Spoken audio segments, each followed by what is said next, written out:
Атырау, тыныш қала, мұнайлы өңір, адамдар бірін-бірі танитын, мұндай нәрсе бізде болмайды деп ойлайтын жер. Бірақ бұл жолы болды. Бұл оқиға жай ғана жоғалу емес еді. Бұл басынан бастап біреу бәрін біліп отырған іс. Полиция іздеді, туыстар күтті, ал бір адам үндемеді. Бүгін біз Атыраудағы осы оқиғаны басынан аяғына дейін факт пен логикаға сүйене отырып тарқатамыз. Ешкімді айыптамаймыз, тек сұрақ қоямыз. Өйткені бұл істе тым көп сәйкестік бар. Барлығы қарапайым басталды. Ерлі зайыпты, қалыпты өмір, қалыпты үй. Бір күні олар хабарсыз кетеді.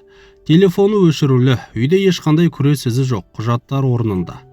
Алғашында көп адам бұған сенбеді. Бәлкім өз еркімен кеткен шығар. Мүмкін бір жаққа шығып кеткен шығар деді. Бірақ бір нәрсе сәйкес келмеді. Ешкім бұлай үн-түнсіз кетіп қалмайды. Олар тұрған үй қаланың шетінде емес, қылмыс жиі болатын жерде емес. Көршілер тыныш, айғай-шу естілмеген, түнде ештеңе байқалмаған. Бірақ сұрақ туады. Егер бұл жай кету болса, неге ешкімге айтпады? Егер біреу мәжбүрлесе, неге еш белгі жоқ? Міне осы жерден бастап іс қоюланды. Іздеу басталды. Полиция, туыстар, еріктілер. Бірақ бір деталь көзге түсті. Кейбір сөздер бір-біріне сай келмейді. Кейбір уақыттар сәйкес емес. Кейбір адамдар тым сабырлы. Жоғалған жақын адам болса, адамдар абыржиды, қорқады, асығады. Ал бұл жерде біреу тым тыныш. Бұл видеода біз ешкімнің атын атамаймыз. Бірақ логикалық түрде бір адам бар, ол соңғы болып көрген. Кейбір нәрсені бірінші болып білген. Бірақ ешқашан алға шықпаған. Ол адам журналистерге сөйлемеді, эмоциясын көрсетпеді. Жағдайды қалыпты қабылдағандай болды. Міне осы жерден сұрақ туады. Қалайша адам бәрі болып жатқанда бәрінен хабардар болып, бірақ ештеңе сезбейді. Бұл істің бір қызық тұсы көріпкелдер туралы әңгіме. Кейбір адамдар алдын ала айтылған, солай болады деген деп жатыр. Бірақ біз мынаны нақты айтуымыз керек. Көріпкел дәлел емес, бірақ адамдар оған неге сенді? Өйткені ресми ақпарат кешігіп отырды. Ал белгісіздік кезінде халық басқа жауап іздейді. Кейінірек ең қорқынышты хабар келді. Олар табылды, бірақ тірі емес. Осы жерде қоғамда бір сұрақ пайда болды.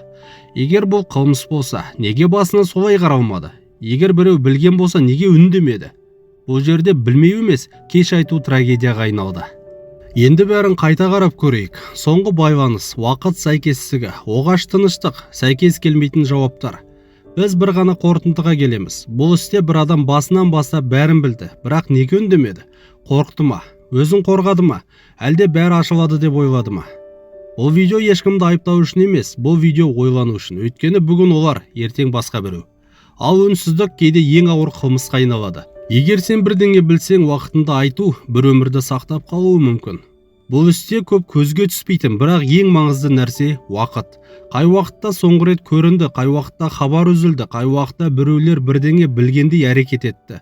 Егер осы уақыттарды қатар қойып қарасақ, бір қызық сурет шығады. Кейбір адамдар іздеу басталмай тұрып, кейбір ақпаратты білген. Бұл қалай мүмкін? Кездейсоқтық па? Әлде бұл адам сол түн-ақ бәрін түсінді ме? Қазір эмоцияға емес, психологияға қарайық. Психологтар не дейді?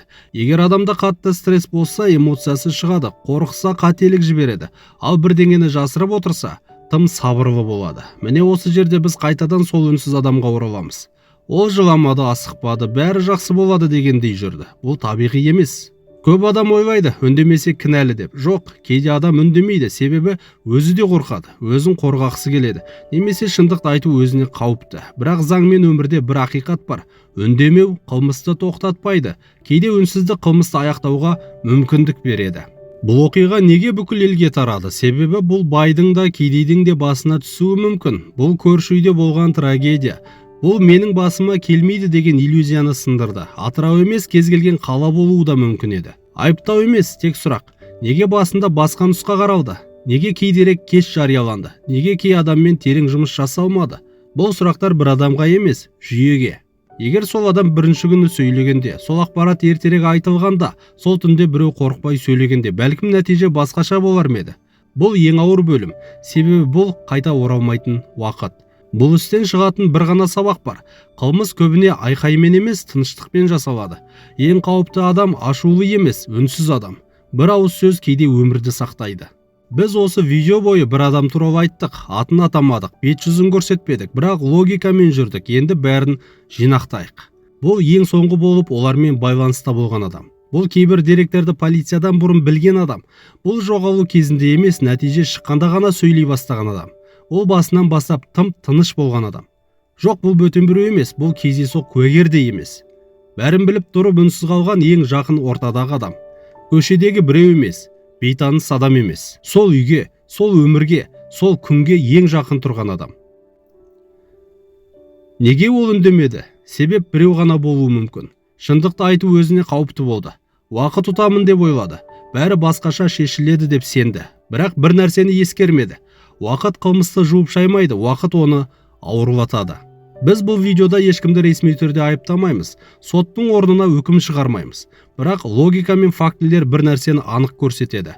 Бұл істе ең қауіпті адам қашып жүрген емес, айқайлап жүрген емес, дәл жанымызда отырып үндемей отырған адам. Егер сен бәрін біліп тұрып үндемесең, сен бейтарап емессің. Үндемеген адам қылмысқа уақыт сыйлаған адам.